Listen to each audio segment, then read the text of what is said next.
Our communities are in such difficult spaces nowadays with disconnection and loneliness and isolation and other things like that. And, I can understand how a Sunday morning could be relaxing for some folks, or even coming into a community being helpful for some folks. But there are a lot of folks who'll never go to a church.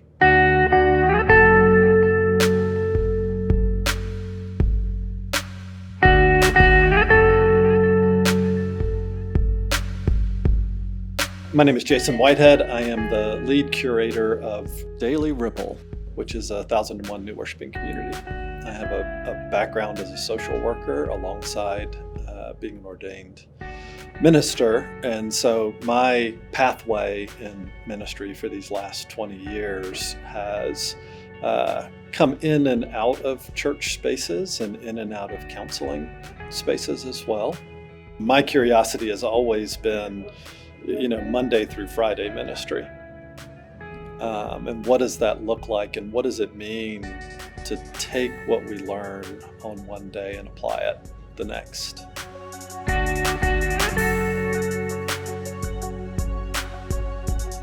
He really has created a network that is almost a more secure network for people who would not necessarily show up at a church and say, I'm really wrestling with this, but they would feel comfortable engaging with someone online to be able to share their heart. So transformation occurs. Daily Ripple offers us the opportunity to connect with people who are far beyond our physical reach.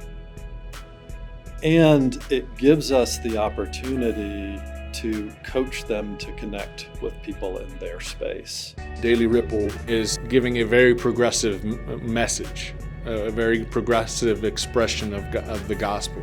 And in social media and the internet world, that is an area that is lacking, the progressive voice of Christianity. Daily Ripple creates the space for this to happen, for people to engage their faith in a way through a progressive lens, and very justice-focused, very inclusive, and everyone is really welcomed.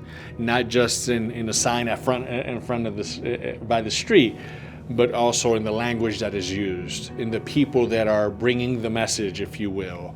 And it creates a space that is very unique. If you can give us 1% of your day, and 1% of your day is 14 minutes.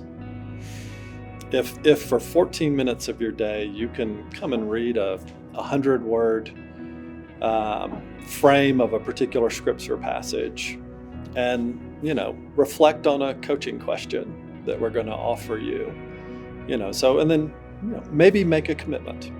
That takes probably about 2.5 minutes in your morning. It's less time than it takes to finish a cup of coffee. And then, throughout the day, try to act on what you commit to. How are we going to reach out and extend to others that traditional worship in a formal church setting is going to change to invite them? And the challenge is how to do both, and how to continue with those that this does meet their need. This speaks to them in their faith life. But to the hundreds of thousands that have a spiritual desire to search and explore and to ask, but they don't really have a mechanism, a vehicle, a community in which to do that feels natural to them. So I love 1001 in that invitation, that big invitation of how do we reach out and meet people where they're at to ask the big questions about God and about faith and about our lives, and cultivate that spiritual development versus come to us in our setting, which is comfortable to us, but not for other people, and how that makes a difference. We don't rise to the level of our goals, we fall to the level of our processes. And so if we can build a process around change and around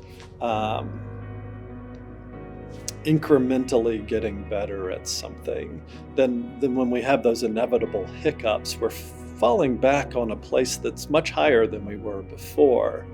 And that really informed the idea of our new worshiping community.